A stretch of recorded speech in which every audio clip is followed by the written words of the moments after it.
자, 대연아 규범윤리에 대한 설명, 의무론과 공리주의를 대상으로 낸 이번 문제 한번 같이 풀어보도록 하자. 자, 대연이만을 위한 강의를 제작을 하고 있는 거라서 중간에 텀 없이 아주 빠르게 이야기를 할 테니까 짧은 시간 안에 집중해가지고 중요한 부분들이 무엇이었는지 본 수업에서 이야기했던 것들 중에 빠지는 부분들은 하나도 없이 이야기를 할 테니까 조금만 집중해서 들어봐. 자, 일단은 첫 번째는 규범윤리에 대한 설명이고 가와나의 윤리를 비교하시오. 그런데 이제 가와나의 윤리가 가에서는 의무론이 나와 있고 그 다음 나에서는 공리주의가 나와 있지. 그러면 이제 비교하라고 했으니까 뭐 예를 들면 이 의무론과 공리주의의 공통점이 무엇이었을까? 보기 논지를 바탕으로 하라라고 했을 때 여기에 무언가 힌트가 있었을 거야. 그러면 이런 힌트 속에서 이 의무론과 공리주의가 갖는 공통된 성격에 대해서 찾아보는 것도 하나의 방법이 되었을 것 같아. 자, 이제 문제는 의무론과 공리주의라는 건 알고 있는데 그러면 얘네들의 차이가 무엇이냐라는 것들을 설명할 수 있어야 되잖아. 예를 들면 중시하는 가치 등. 근데 대현이가 보내준 답안을 미리 좀 쭉 읽어봤는데 안에 있는 내용을 보니까 실제로 예시 답안에 쓰여져 있는 거랑 방향이 거의 동일하더라고. 그래서 가치나 이런 부분들에 대해서는 충분히 이해하고 있었기 때문에 1번보다는 뒤에 있는 문제들이 더 중요하지 않았을까라는 생각이 들어. 어쨌든 자, 지금 이 순환에서 중요한 것은 가치에 있어서 의무로는 인간의 존엄성을 중시한다. 그리고 공리주의는 인간의 행복을 중요시한다 라고 한다면 왜 인간의 존엄성을 중시하고 있었는지 그리고 왜 행복을 중시하고 있었는지와 같은 것들을 논증해 보는 거야. 한편 존엄성과 행복이 어떤 차이를 가지고 있는지에 대해서 이야기하는 것도 아주 중요한 요소가 되겠지. 자, 두 번째 문제는 이 각각이라는 파트가 되게 중요해. 보면 각각이라고 했으니까 사례 1과 사례 2의 양쪽 관점에서 무언가 비판이 다르게 나왔다라는 것을 이야기하는 거지. 얘네들의 함의가 달랐을 테니까 그럼 그 다른 점이 무엇이었는지 정확하게 포착하고 논의를 전개할 수 있어야 돼. 이 경우에 사례 2번 때문에 정말 많은 학생들이 오답을 만들었는데 더 중요한 것 중에 하나, 이제 오늘 수업 시간에 이야기해 줄 것들은 규정하기야. 사례 1번에서 나온 내용들은 공리주의와 의무론의 윤리관으로 놓고 보면 어느 쪽 윤리관에 가까웠는가 놓고 봤을 때 포드사의 경영진들은 어느 방식으로 판단을 했던 것일까? 공리주의로 판단을 한 것이겠지? 근데 사례 2번에서 정부가 쓴 정책에 대해서 이제 문제가 생겼거든. 그럼 정부는 어떤 관점에서 정책을 펼쳤는가? 이 관점은 의무론이라고 볼 수 있어. 그리고 이걸 실패했단 말이지.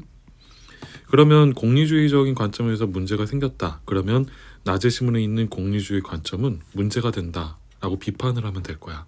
그런데 의무론의 관점에서 문제가 생겼다. 그러면 이 관점으로 공리주의를 비판하라 그러면 공리주의의 타당성이 있다라고 이야기를 할 수 있겠지. 왜냐하면 무리하게 의무론만 밀어붙였을 때 실패했으니까. 자, 세 번째 아래 라의 장면을 설명하라라고 했는데 공리주의를 바탕으로 설명해라. 라스콜리니코프의 모든 장면들이 공리주의 윤리에 부합하지. 근데 그 문제점을 의무론적 관점에서 비판해라. 그래서 이거는 위에 있었던 문제랑 역전적으로 생각해서 이번에는 공리주의를 의무론의 관점에서 어떤 문제가 있는지 생각해보라 라는 문제를 준 거야. 이 세 개의 문제 속에서 각각의 유형에 대해서도 또 이해를 해야 되고 또 오늘 지문들에 보면 이 의무론이랑 공리주의에 대해서 나온 이 지문은 사실 쌤이 좀 엮어놓은 거거든. 칸트 벤담뿐만 아니라 나왔었던 출제 지문들을 엮었는데 지문 자체가 매우 중요하기 때문에 지문 하나하나를 잘 이해해두는 것도 아주 중요하다고 생각이 들어. 그리고 죄와 벌, 도스토옙스키도 항상 출제될 수 있는 지문이기 때문에 잘 알아두고 이건 출제가 된다면 무언가 응보 혹은 공리주의 이거 두 개밖에는 출제될 수 있는 여지가 없어. 그래서 그것과 관련해서 이 지문을 알아두면 좋을 것 같아. 자, 일단은 영어 지문으로 출발을 했는데 이제 영어 지문 자체가 어렵진 않았어, 그지? 근데 다양한 학문들이 이론적인 학문과 그리고 실천적인 학문으로 나뉘는 건 아리스토텔레스에 의한 거고, 그러면 실천적인 학문의 대표적인 것은 바로 무엇이 있냐면 윤리가 있는 거지. 근데 이런 윤리는 어떤 규범 평균적인 규범, 인간이 행해야 될 것들을 이제 탐구를 하는 거고, 그런 것들은 규범윤리나 메타윤리, 또 기술윤리로 나뉘어지는데, 규범, 메타윤리나 기술윤리와 같은 것들은 윤리적 문제를 해결하기에는 한계가 있어. 왜냐하면 분석이나 기술에만 집중을 하고 있기 때문에. 그 이야기는 규범윤리가 무엇을 할 수 있다라는 거야. 바로 현실적인 도덕적 문제를 해결할 수 있다. 현실 문제 해결력을 가지고 있다라는 것을 이야기하는 거겠지, 그지? 현실 문제 해결력을 보유하고 있다. 그리고 이 규범 윤리는 이제 여러 가지 윤리로 나뉘어질 수 있는데, 어쨌든 판단해, 도덕적으로 판단해서 무엇이 옳고 그른지를 판단하고 솔루션을 제공하고 어떻게 살아나가야 되는가에 대한 근간의 판단을 만들어준다라는 거지, 그지? 도덕적 기초, 도덕적 행동의 기초를 만들어준다. 그러면 지금 이 속해 있는 것들이 의무론이나 또는 공리주의, 이런 윤리가 있는 거잖아. 덕윤리도 포함이 되는데, 오늘 이 공리주의가 낮의 시문, 의무론이 이제 의무론이 가낮의 시문이었지, 가낮의 시문이었다면, 가낮의 시문의 공통점은 둘 다 규범윤리라는 거고, 그러면 규범윤리가 가지고 있는 특색을 그대로 가지고 있을 거고, 그러면 이렇게 이야기를 할 수 있을 거야.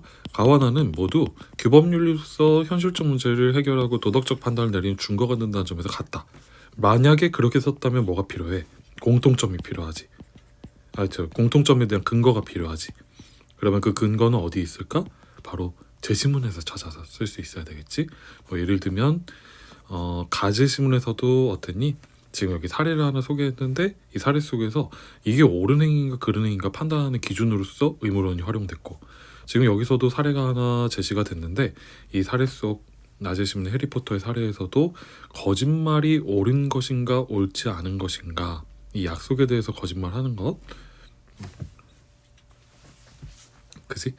그런 것들을 이제 어떻게 할 것인가에 대해서 판단할 수 있는 준거를 제공하고 있잖아, 공리주의가.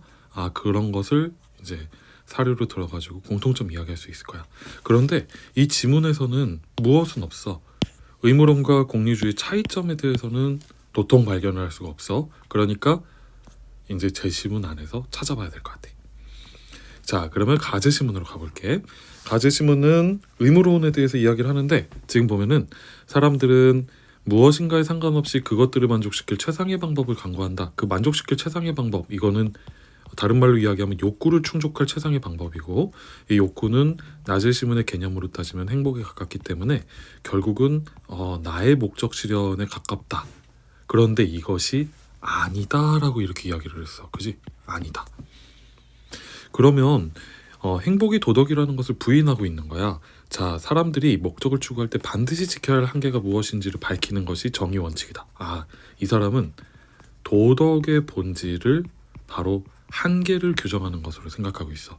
즉, 욕구와 포부를 무절제하게 수행하고 무리하게 추구하는 것, 무절제한 추구, 이게 바로 뭐가 될까? 타자에 대한 피해가 될 수 있겠지. 부도덕이 될 수 있다는 거야. 그지? 그리고 그건 자기 자신에 대한 훼손일 수도 있고, 누군가 남의 욕구가 나를 침범할 수도 있잖아. 그러니까 도덕이라는 것은 욕구를 충족시키기 위한 방법이 아니고, 그런 것은 과학이나 기술이나 다른 걸로 하는 거고, 우리가 생각할 때 이 도덕과 정의라는 것은 그런 걸 제한하는 원칙이다. 이렇게 이제 생각을 하고 있는 거지.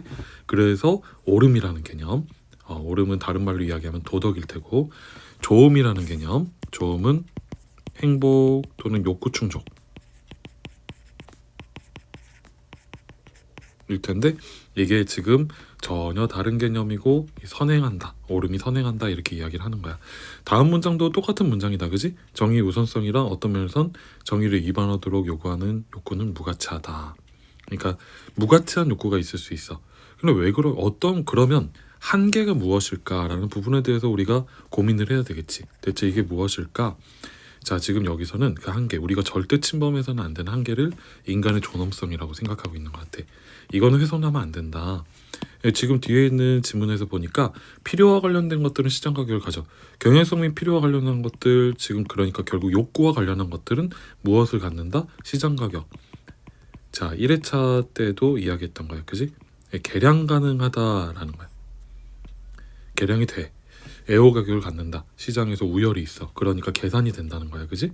이거는 공리주의를 만들게 되는 토대가 되는 것이기도 할 것 같아. 그런데 존엄성이라는 것은 내재적 가치고 눈에 보이지 않고 가격을 갖지 않아. 그러니까 잴 수가 없어. 자, 인간만이 윤리적일 수 있다는 점에서 인간은 존엄성을 가진다라고 해. 그러니까 이것은 훼손되면 안 된다라고 이렇게 이야기를 하는 거지. 자, 칸트는 책에서 사례를 전달하면서 인간은 수단이 되어서는 안 된다라고 해. 그러면 자, 만약에 이제 우리가 이렇게 생각을 해보자는 거야. 자, 가의 의무로는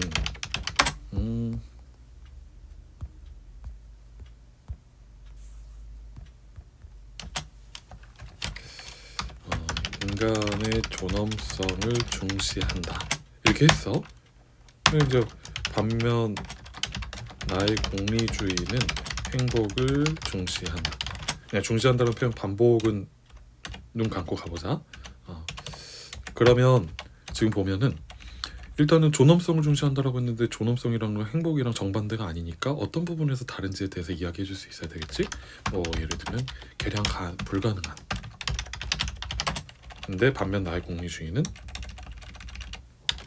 개량 가능한 행복을 중시한다. 그러면 여기다가 뒤에서 개량 불가능한 존엄성 중시한다. 그러면 이제 리즌 와이를 한번 해보는 거야. 왜 그렇게 생각했을까? 가에서 그렇게 말하고 있기 때문이다.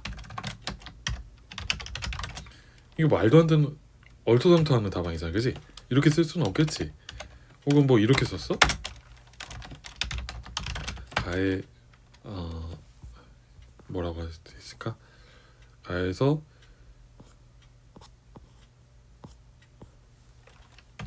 가에 따르면 정의를 위반해서는 안 되는 이유는 존엄성이 훼손될 수 있기 때문이다. 자, 두 가지 다 적절하지가 않다. 이것도 적절하지 않고 적절하지 않아. 이거는 중학생 같은 답변이니까 논외로 하고. 자, 가에 따르면 정의를 위반해서 안 되는 이유는 존엄성이 훼손될 수 있기 때문이다. 존엄성이 중요하다는 거잖아. 존엄성을 중시한다. 왜 존엄성을 중시하는데? 에 대한 이야기는 없어, 그지? 그러니까 이거는 충분한 논증이라고는 볼 수가 없겠다. 필자는 그런 논리만을 가지고 있었던 건 아니야, 그지? 여기 이제 필자가 아니라 의무론자들은. 그러면 제 지문을 읽었으니까 우리가 그러한 개념들 위에서 읽었던 것들을 활용해 보면 도덕은 인간 침범해서는 안 되는 영역을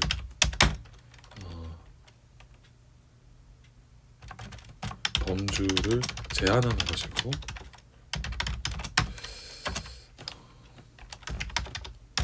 욕구를 제한하여 보호해야 할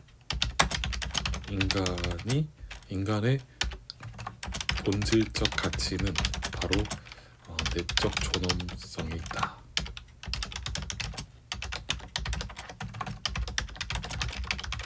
어때? 이렇게 쓰면 그러면 이 내용으로 우리가 왜 존엄성을 중시하는지에 대해서 설명을 할 수가 있게 되는 거지. 제 지문에 있었던 내용이다, 그지? 제 지문에 있었던 내용인데 지금 여기서는 단지 제 지문에 있었던 논리를 복원을 해서 그걸 가지고 환문을 토대로 논증적으로 설명을 해주고 있는 거야. 그지? 자, 이게 우리가 텍스트를 읽는다라는 것일 거야. 이런 제시문들을 보면서 이 제시문이 대체 뭐라고 생각하고 있는 걸까? 이게 의미가 무엇일까라는 것들을 읽고 이해하고 분석하고, 이게 바로 글을 읽는 진짜 작업이 되겠지? 나제시문에서 보면 자, 공리주의자들은 행복을 좋은 것이라고 본다. 이거는 가제시문에 따르면 이제 욕구를 충분히 실현하고 충족하는 것이라고 볼 수 있을 것 같아. 그런데 그게 좋은 것인데, 옳음이라는 것은 행복이라는 것은 다시 좋은 것이라고 바로 앞에서 정의돼 있었지. 그러니까 옳음은 좋음에 선행하는 것이 아니라 동질의 것이다. 그러니까 결국은 다 같은 것이다, 이렇게 이제 이야기할 수가 있게 되는 거지. 그래서 이걸 가지고 계속 반복을 하면서 행위의 옳고 그름을 도덕적 판단에 대해서 결국은 무엇으로 판단한다? 행복의 정도로만 판단을 한다. 그래서 계속 합산하는 방식으로 계량을 해서 평가를 한다.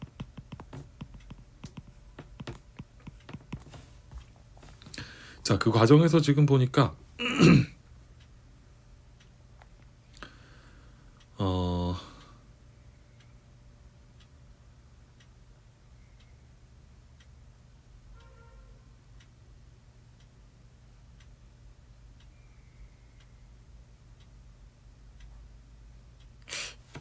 그 과정에서 지금 보면은 이 가제 지문에서는 거짓말이라는 사례를 생각을 했는데 거짓말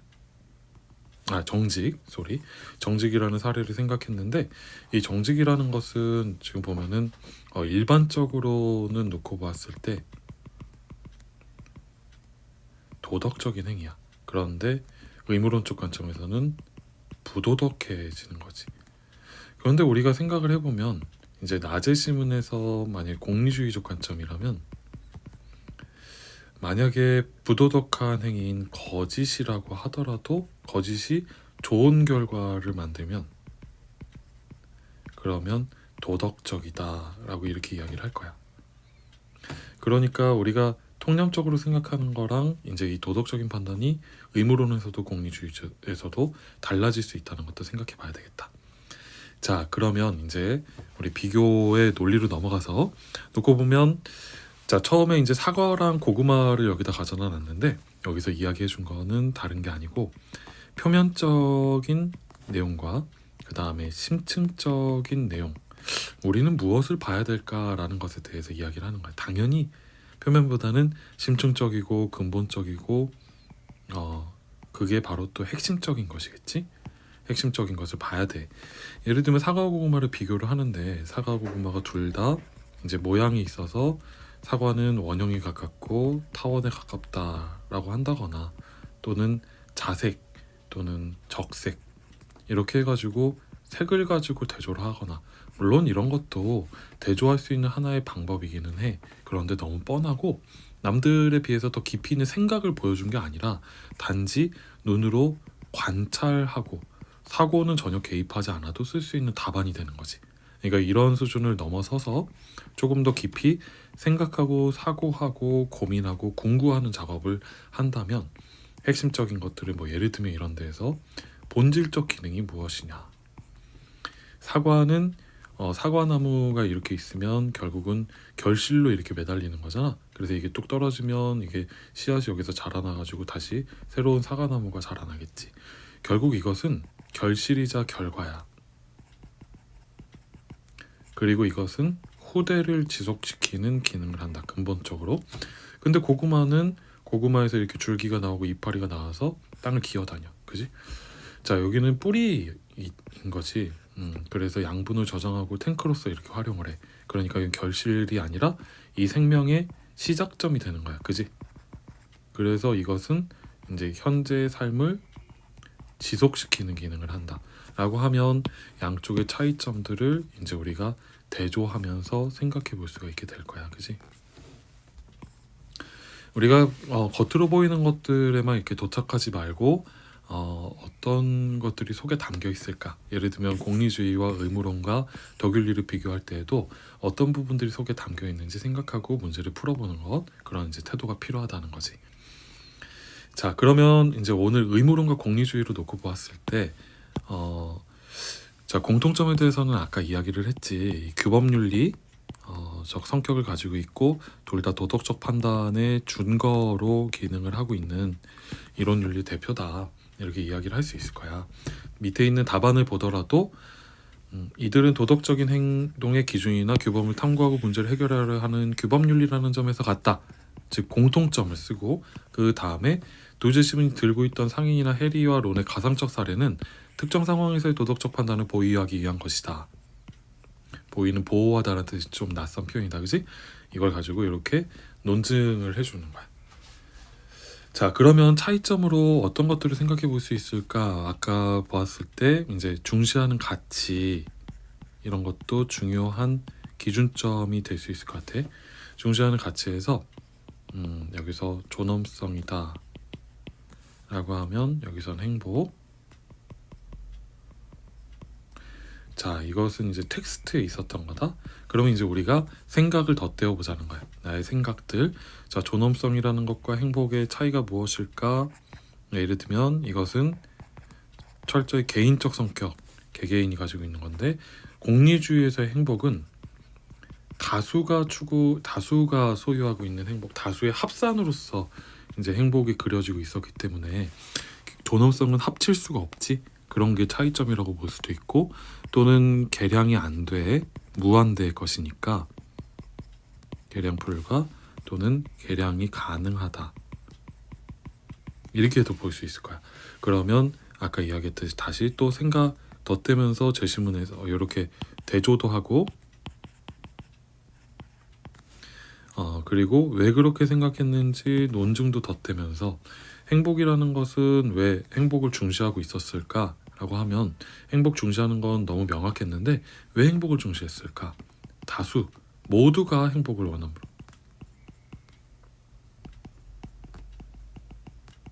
희망이자 공통된 가치이므로 행복이 제일 중요하다, 이렇게 이야기를 한 거야. 그럼 존엄성이 왜 중요한가?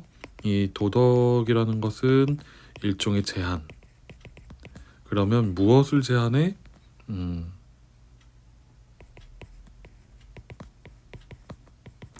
가장 중요한 본질, 인간의 본질, 인간에게 가장 중요한 것, 그게 바로 뭐야? 바로 인간 내면에 담겨져 있는 존엄성이기 때문에 존엄성을 중시하자, 이렇게 이제 이야기를 할 수 있겠지. 자, 이런 방식으로 우리가 양쪽에 대해 생각하고, 지금 보니까 파란색이랑 빨간색 중에서 빨간색은 텍스트에서 발견한 건데 이제 파란색에 해당하는 부분이 훨씬 많아졌지. 자기 생각이, 그지? 이렇게 생각들을 덧대고 만들어 나가고 키워 나가면서 뭔가 양쪽에 대해서 논리적으로 사고하고 답안을 풀어나갈 수 있게 되는 거야. 밑에는 그런 답안이 나와 있어. 그래서 존엄성과 반면 행복, 그러면 계산 가능한 요 답안에서는 계량 불가능한 요걸로 대조시켰다. 그러면 각각에 대해서 논증하는 건 이렇게 꺽쇠 표시된 부분이 이제 논증 부분이 되는 거야. 이 부분은 영상을 멈춰놓고 잠깐 읽어봐도 좋아. 자, 그러면 대연이 답안을 보면, 대연이 답안에서 지금 사실 1번 하나만 와가지고 너무 아쉬워. 그런데 1번 하나에서 규범윤리라는 점에서 같다, 상인이나 해리아론에서 확인이 가능하다, 이런 부분들은 지금 사실 답안에 있었던 공통점이 이렇게 거의 똑같이 반영이 되고 있어서, 만약에 답안을 전혀 참조하지 않고 썼다라고 하면 너무 훌륭한 모범적인 답안이 되었던 거야. 공통점을 발견한 것도 좋지만 그것에 대한 논리적인 설명이 충분히 되어 있었기 때문에 이게 아주 칭찬을 해줘야 될 만한 부분이겠지.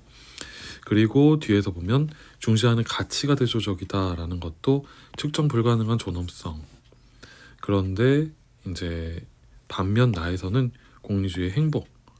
자, 그러면 얘네들이 좀 대조가 있었어야 돼, 그지? 여기서 조금 더 구체적으로 대조가 있었다면 얘네가 어떤 부분에서 다를까라는 것에 대해서 생각을 하면서 이 부분에다가 이것은 측정이 가능하고 심지어